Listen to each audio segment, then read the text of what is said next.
किसान भाइयों, सरसों की फसल में उगते ही एक बहुत बड़ी समस्या आ रही है। लगातार पौधे या तो सूख रहे हैं, उनको कोई कीट काट रहा है, फंगस है, क्या कुछ है। तो हम डॉक्टर साहब से बात करेंगे। फिलहाल हरियाणा एग्रीकल्चर यूनिवर्सिटी हिसार में खड़े हैं। डॉक्टर राम अवतार जी हमारे साथ में है, यहाँ पर सरसों वैज्ञानिक है। सर, किसान क्या कर रहा है, उसको दिखता है कि भाई पौधे सूख रहे हैं तो वो मोनोक्रोटोफॉस का स्प्रे कर रहा है, उससे ज़्यादा उसको जानकारी नहीं है। तो आप थोड़ा सा ये बताइए कि इसमें दिक्कत क्या आ रही है, फंगस की दिक्कत है या कीटों की दिक्कत है, क्या दिक्कत है और कैसे ठीक करें इसको। देखिए, इस बार जो बिजाई हुई है सरसों की, तो नमी बहुत ज़्यादा थी, बरसातें बहुत ज़्यादा थी और बिजाई से थोड़ा वक्त पहले ही जो है ना और बरसात हुई है। तो खेत अच्छे से, हमने पहले भी बताया था किसान भाइयों को कि अच्छे से खेत सुखा के फिर बिजाई करना। तो उसकी वजह से क्या है कि जो 10 दिन की 15 दिन की जो फसल है, जो पौधे हैं, जो सीडलिंग्स हैं, उसमें नीचे से सफ़ेद जड़ हो जाती है, फंगस लगता है उसमें और उसकी वजह से पौधे सूख जाते हैं।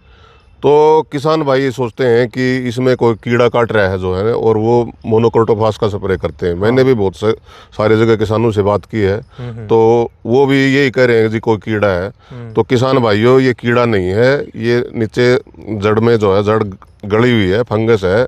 और इसके बचाव के लिए एक ही तरीका है कि 0.1% का जो हम बताते हैं, कार्बेंडाजिम का स्प्रे करो, अच्छे से स्प्रे करो, मोटी धार बना के, और प्लांट्स को जो है ना अच्छे से गिल्ला करो, तो ये समस्या जाएगी। मोनोक्रोटोफास से समस्या नहीं जाएगी। बहुत सारे किसान दोबारा भी बिजाई करने लग रहे हैं, कंट्रोल नहीं होता, क्योंकि मोनोक्रोटोफास से कंट्रोल नहीं होनी ये चीज़।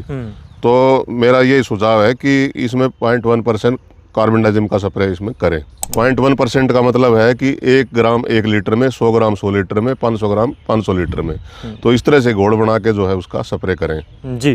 तो डॉक्टर साहब, आपने बताया कि कीटों के काटने के लक्षण अलग होते हैं, फंगस के लक्षण अलग होते हैं। आपने बताया जड़ सूख जाती है, नीचे से सड़ जाती है, तो उसमें फंगीसाइड का स्प्रे कर सकते हैं। लेकिन जो हरियाणा में बोलते हैं कि भी सरसों में धुड़िया लग गया और मोनो का स्प्रे करना पड़ेगा या फिर कोई भी दूसरे कीटनाशक का स्प्रे करना पड़ेगा, तो धुड़िया रोग के क्या लक्षण होते हैं? ये धुड़िया की भी प्रॉब्लम नहीं है, ये डाउनी मिल्ड्यू है, जो नीचे की साइड में जो फंगस लगता है पत्ते के नीचे की साइड में, और जो पत्ता सूख जाता है, सफ़ेद हो जाता है।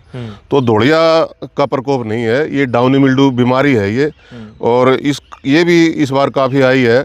ये इसके कंट्रोल के लिए जो है 2.5 ग्राम मैनकोजेब का आपने जो है ना 1 लीटर पानी में घोल बना के इसका स्प्रे करना है, तो ये कंट्रोल हो जाएगा, बड़े आसानी से कंट्रोल हो जाएगा।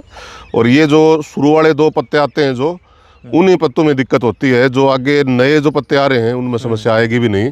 जो ये पत्ते आते हैं उनमें समस्या नहीं आएगी। जो आपके सीडलिंग्स के जो कोटलीडन्स हैं, जो उनमें ये दिक्कत ज़्यादा है। तो जब अंकुरित होता है, स्टार्टिंग के 2 पत्ते निकलते हैं, तब तक दिक्कत ज़्यादा रहती है। हाँ जी। तो यही है कि आप जो मैंने बताया, इसमें 2.5 ग्राम जो है आप मैनकोजेब लेके और 1 लीटर पानी में घोल बना के इसका स्प्रे करें, कंट्रोल हो जाएगी। जी। तो किसान भाइयों, इस प्रकार से आपने यहाँ पर डॉक्टर राम अवतार जी को सुना। जो समस्याएं सरसों के अंदर फिलहाल आ रही हैं अब की बार, वो कौन सी समस्याएं हैं, क्या लक्षण हैं और कैसे आप कंट्रोल कर सकते हैं, तो वो चीज़ें इन्होंने आपको बताया। उनके ऊपर आपको ध्यान देना है, क्योंकि एक वैज्ञानिक जानकारी आप तक पहुँचती है तो वही सही इन्फॉर्मेशन आपके पास में जाती है और आप अपनी फसल को कम खर्चे में अच्छी पैदावार के साथ में तैयार कर सकते हैं। सर, आपने किसानों को इतनी अच्छी जानकारी दी और टाइम टू टाइम किसानों को जानकारी देते हो, इसके लिए आपका बहुत बहुत धन्यवाद। धन्यवाद।